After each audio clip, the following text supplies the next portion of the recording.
আগে ছিল মেয়রকে, আর এখন হবে যে রুম কোনটা খোলা, কোন রুমে গিয়ে মেয়র সাহেব বসবেন। আসসালামু আলাইকুম দর্শক শ্রোতা। একটা দেশে দুইটা রাজা, একজন নির্বাচিত কিন্তু শপথ নেয়নি, অন্যজন আবার অদৃশ্য কিন্তু অফিসে হানা দেয় নিয়মিতই। তালাবদ্ধ ভবন কিন্তু তালা খুলেছে।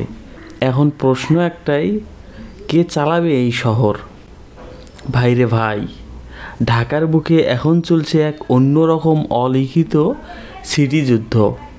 তার নাম ইশরাক বনাম সজীব মাহমুদ ভূঁইয়া। একদিকে নগর ভবনের তালা ঝুলছে, অন্যদিকে আবার জনগণের ধৈর্যের রশি ছিঁড়তে বসেছে।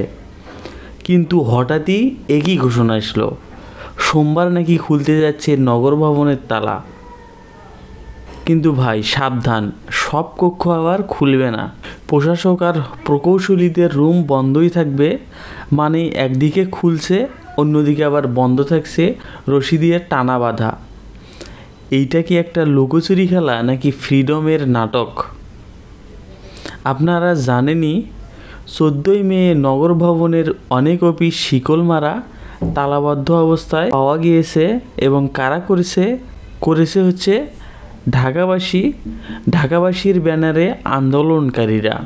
ইউনূস আর তারেক রহমানের বৈঠকে ঢাকার উচ্চতর মেয়র পদে থাকা এবং রাজপথে মেয়র দাবি করা, তিনি কি ভয় পেয়ে গেলেন নাকি সরে দাঁড়ালেন?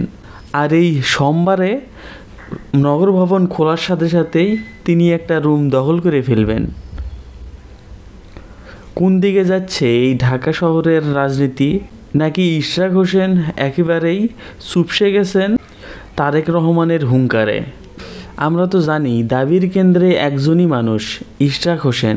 তাদের কথাও আবার স্পষ্ট, ইশরাককে যদি শপথ পড়ানো না হয় তাহলে কোনো বিল ছাড়া হবে না, নতুন নিয়োগ হুদাই তার চেষ্টাও করবেন না। একদিকে আরেক সচিব মশিউর রহমান একেবারে বোমা ফাটালেন আজকের সংবাদ সম্মেলনে। তিনি সরাসরি বলেই ফেললেন, সজীব ভূঁইয়ার অপসারণ চাই। উনি আদালত সংবিধান কিছুই মানেন না, শুধু মানেন হচ্ছে আমাদের উচ্চতর মেয়র। এতদিন যিনি অনেক কষ্টে এই রোদে ভিজে বৃষ্টিতে পুড়ে আন্দোলন করে আসছিলেন তিনি।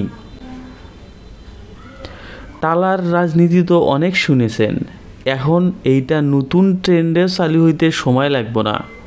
কার রুমে পড়বে এখন এই তালা? কোথায় ঢুকবে জনগণ? এই নিয়েই এখন ঢাকার রাজনীতি।